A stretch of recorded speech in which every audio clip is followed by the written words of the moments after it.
एक बार खैर सीट का अपडेट ले लेते हैं, हमारे सहयोगी रंजीत सिंह वहां पर हैं। रंजीत, बताइएगा, बीजेपी गठबंधन यहां से चुनाव लड़ रहा है, समाजवादी पार्टी भी बड़े दावे कर रही है, खुद अखिलेश यादव यहां चुनाव प्रचार में आए थे। जी बिल्कुल, मैं इस वक्त खैर विधानसभा के बूथ संख्या 279 पर मौजूद हूं और यहाँ पर खैर की जनता मेरे साथ मौजूद है। ये विधानसभा काफी महत्वपूर्ण है क्योंकि भाजपा 2017 और 22 में यहाँ पर भारी मतों से जीती थी। अनूप बाल्मीकि यहाँ पर 1,25,000 2017 में और 2022 में 1,40,000 वोट पड़े थे। चारू कैन पिछली बार बसपा से चुनाव लड़ी थी, जो दूसरे नंबर पर रही थी, और इस बार समाजवादी पार्टी से चुनाव लड़ रही है। टक्कर भाजपा और सपा की मानी जा रही है। मेरे साथ इस वक्त खैर की जनता मौजूद है। यहाँ पर 4,02,000 मतदाता हैं, जिसमें 2,15,000 पुरुष और 1,88,000 महिलाएं हैं। तकरीबन 1 बज चुका है और जो 11 बजे तक के इसका जो वोटिंग रिजल्ट आया था वो 19.33 आया था, लेकिन अब जो पता चल रहा है वो 30 के आसपास है। मेरे साथ यहाँ पर कुछ लोग मौजूद हैं। भाई साहब, क्या कहेंगे? यहाँ खैर में चुनाव है, आपके मुद्दे क्या है? हमारे मुद्दे तो क्या है, जो समाज के लिए कुछ करना चाहिए। वैसे तो बीजेपी ने रोड वगैरह इसके लिए बहुत कुछ किया है, और ज्यादा हो जाए तो और बढ़िया है, मगर किसानों के लिए कुछ करना चाहिए। जी, आप क्या कहेंगे? हमारा तो कहना ये है कि विकास तो हो रहा है, मगर किसानों के लिए डीएपी देखते हैं तो डीएपी समय पर नहीं मिलती, बहुत तेज मिलती है, बहुत रेटों पर ब्लैक करते हैं, बनिया ब्लैक में देते हैं। बाकी विकास ये है कि रोड तो अच्छे बन रहे हैं। रोड अच्छे बन रहे हैं। आप क्या कहेंगे भाई साहब? भाई साहब, युवाओं के लिए थोड़ा सा होना चाहिए बीजेपी में। बच्चे बिल्कुल उसमें डोलने वो भर्ती होती है, कैंसिल हो जाती है। वोट डाल दिया? वोट डाल दिया। ये देखिए, ये सब लोग वोट डाल चुके हैं और इनके अपने अपने मुद्दे हैं। सबके मेन विकास के मुद्दे हैं, किसी को डीएपी का मुद्दा है।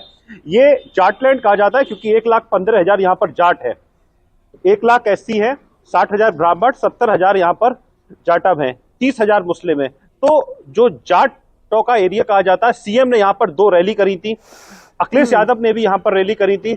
और देखिए, मैं आपको अंदर की तस्वीरें यहाँ पर दिखाना चाहूंगा। तो देखिए, महिलाएं और बच्चियां यहाँ पर सब वोट डालने के लिए यहाँ पर आ रहे हैं। हालांकि क्योंकि दोपहर हो चुकी है, थोड़ा जो भीड़ है वो कम हो चुकी है। सुरक्षा दृष्टि को लेकर बात की जाए तो यहाँ पर पुलिस के जवान यहाँ पर मौजूद है, सब कुछ यहाँ पर सीसीटीवी कैमरे में है। और देखिए, मैं तस्वीरें आपको दिखाऊंगा। एक बहन जी, ये बताइए, वोट डालने आई हैं आप, मुद्दे क्या हैं आपके? आप बताइएगा बहन जी। ये तो सरकार के ऊपर है, क्या हमारी मनोकामना कर सकते हैं तो। आपके लिए क्या कर सकते हैं? आप क्या कहेंगी? सरकार के लिए, सरकार जनसंख्या को कुछ देना चाहे, उसके लिए महंगाई चल रही है, बच्चों पढ़ने के लिए कुछ करें सरकार, इसलिए वोट देने आए। ये देखिए, यहाँ पर ये लाइन लगी हुई है, ये वोट डालने के लिए यहाँ पर आए हुए हैं। 1 बज चुका है, तकरीबन 30 के आसपास यहाँ पर जो मतदान का प्रतिशत है वो हो चुका है। यानी तकरीबन 1 बजे तक जो लेटेस्ट आंकड़ा है वो खैर सीट पर 30% के आसपास है। करल लिए चलते हैं आप सभी को, यहाँ से हमारे सहयोगी देवेंद्र चौहान हमारे साथ जुड़े हुए हैं। सबसे ज्यादा चर्चा हो रही है करहल, जो कि समाजवादी पार्टी का गढ़ है, एक तरह से उनकी पारिवारिक सीट है, पैतृक सीट है उनकी, लेकिन यहां पर दलित लड़की की हत्या का मामला बीजेपी जोर शोर से उठा रही है। बिल्कुल, जिस तरीके से सब मिला है लड़की का, और उसके बाद में जो परिजनों ने कहा है कि उसके पिता ने कहा है लड़की के उसकी हत्या हो गई है और वो भाजपा को वोट देना चाहती थी, जबकि दूसरा जो लड़का था वो सपा में वोट दिलवाना चाहता। इसको लेकर काफ़ी हंगामा हुआ सुबह। हालांकि ये हंगामा काफ़ी देर तक थाने में भी चलता रहा, उसके बाद लोगों को समझा दिया गया। हालांकि लेकिन पुलिस का मानना दूसरा है। पुलिस उसमें साफ तौर से कह रही है कि कहीं ना कहीं जो हत्या हुई है वो प्रकरण और है, इसको चुनाव से नहीं जोड़ना चाहिए। ये चुनाव की तरह का कोई मामला नहीं है। लेकिन चूंकि जिस समय हत्या हुई है, जिसको लेके, चूंकि एक दलित लड़की की हत्या हुई है, जिसको लेके तमाम चीजें जो है एक तरफ से केंद्रित हो रही हैं, और चूंकि भाजपा पूरी तरह इसको लेके आक्रामक है और हर तरह से, और कई लोग उसको ट्वीट कर रहे हैं और साफ तौर पर कह रहे हैं कि कहीं ना कहीं ये सपा पर आरोप लगा रहे हैं।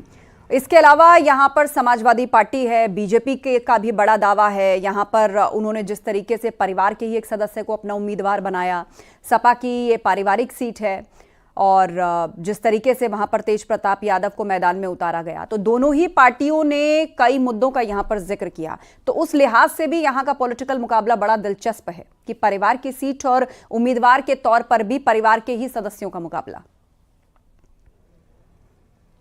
बिल्कुल साफ तौर से मुकाबला है वो बेहद बेहद रोचक है, क्योंकि जिस तरीके से यहाँ प्रत्याशी घोषित हुए, एक तरफ तेज प्रताप यादव हैं जो भतीजे हैं और जो भाजपा से प्रत्याशी हैं वो फूफा लगते हैं। तो ऐसे दोनों रिश्तों में अगर देखा जाए तो रिश्तेदारी है और सैफई, और चूंकि ये सैफई का गढ़ कहा जाता है, यहाँ का पूरा इलाका अगर बात की जाए वोट बैंक की तो सबसे ज़्यादा मतदाता जो हैं वो यादव हैं। 1,30,000 के आसपास जो मतदाता है वो यादव मतदाता है और उसके बाद में अदर जातियाँ आती हैं। 3,82,000 करीब कुल वोट है। ऐसे में यहाँ चूंकि यादव निर्णायक वोट है और जो सपा का गढ़ कहा जाता है, चूंकि ये सैफई से मात्र 5 किलोमीटर की दूरी पर स्थित है, तो इसलिए चूंकि वहाँ से जुड़ाव रहता है, लोग आते जाते रहते हैं। और हालांकि जो जिस समय का बात कही जा रही है कि मुलायम सिंह यादव ने यहाँ विकास किया, यहाँ की सड़कें, यहाँ स्कूल दिया, कॉलेज दिए, उसके अलावा यहाँ पे कई योजनाएं दी, और तो उसको लेकर जो है लोग आज भी उसकी बात करते हैं और कहते हैं, चूंकि समाजवादी पार्टी से जुड़े लोग हैं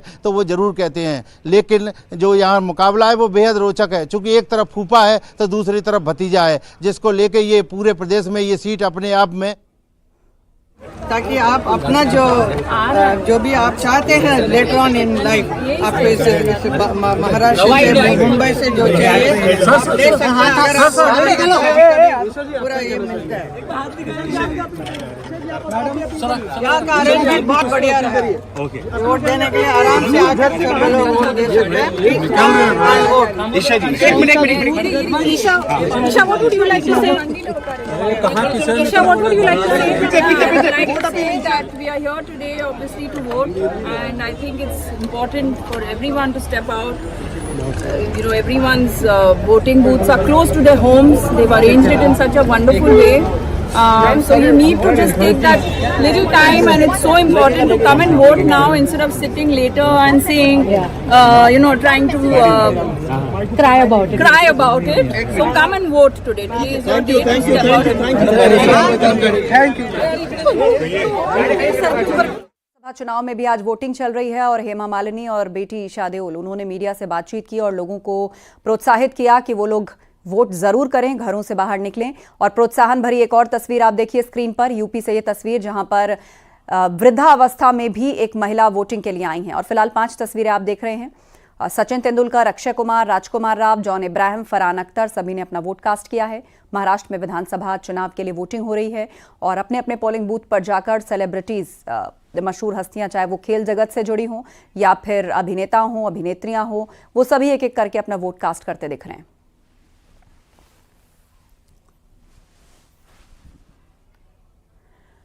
तो महाराष्ट्र में आज विधानसभा चुनाव हो रहा है। ऐसे में बॉलीवुड एक्ट्रेस रकुल प्रीत सिंह अपने पति जैकी भगनानी के साथ वोट डालने पहुंची। तो तस्वीरें हम आपको दिखा रहे हैं। रकुल प्रीत सिंह ने भी वोट डाला, पति जैकी भगनानी के साथ वो पोलिंग बूथ पहुंची जहां पर उन्होंने अपना वोट कास्ट किया।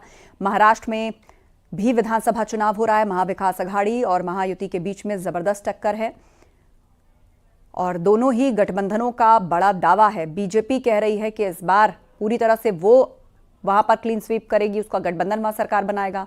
तो दूसरी तरफ विपक्षी गठबंधन का भी बड़ा दावा है कि वो इस बार फिर से रिपीट करेगा और बड़े अंतर से। लेकिन देखिए किस तरह उत्साह है वोटिंग को लेकर। तमाम सेलिब्रिटीज, अलग अलग क्षेत्रों से जुड़ी हुई हस्तियां अपना वोट कास्ट कर रही हैं। बहुत जरूरी है, ये आपका हक है, ये आपका अधिकार है और आपको 100% वोट करना है। और आई थिंक काफी लोगों को लगता है कि इनकन्वीनियंस होगी। I do have to commend, मेरी लास्ट टाइम भी वोटिंग इधर इसी सेंटर में थी हमारी, एंड बहुत ही अच्छे से फैसिलिटीज दी गई हैं। इट्स वेरी क्विक, 5 मिनट लगते हैं वोट करने के लिए। So everyone who is listening, please know that you can take that 5 minutes of your schedule and come and vote.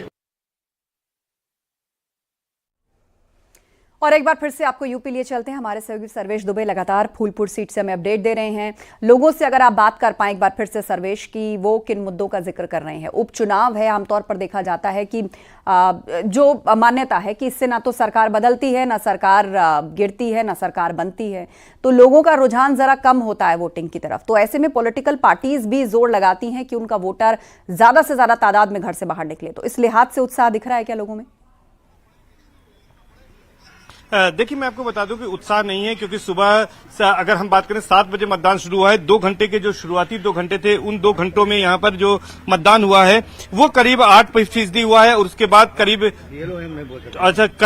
2 घंटे बाद जो यहाँ पर जो मतदान हुआ है वो करीब 18% हुआ है। तो यानी ये कह सकते हैं कि मतदान की रफ्तार बहुत अच्छी नहीं है, और अभी 1 बजे तक के जो आंकड़े हैं वो 25% के आसपास यहाँ पर मतदान हुआ है, और अभी भी इक्का दुक्का लोग ही यहाँ पर मतदान करने के लिए आ रहे हैं। ज्यादा लोग यहाँ पर मतदान के लिए नहीं है, न तो कोई लाइन लगी है। और इस वक्त मैं अंदावा इलाके में मौजूद हूँ, जो कि यहाँ पर बीजेपी के जो सांसद हैं प्रवीण पटेल, उनका भी यही बूथ है, और इसी बूथ पर उन्होंने भी वोट कास्ट किया है।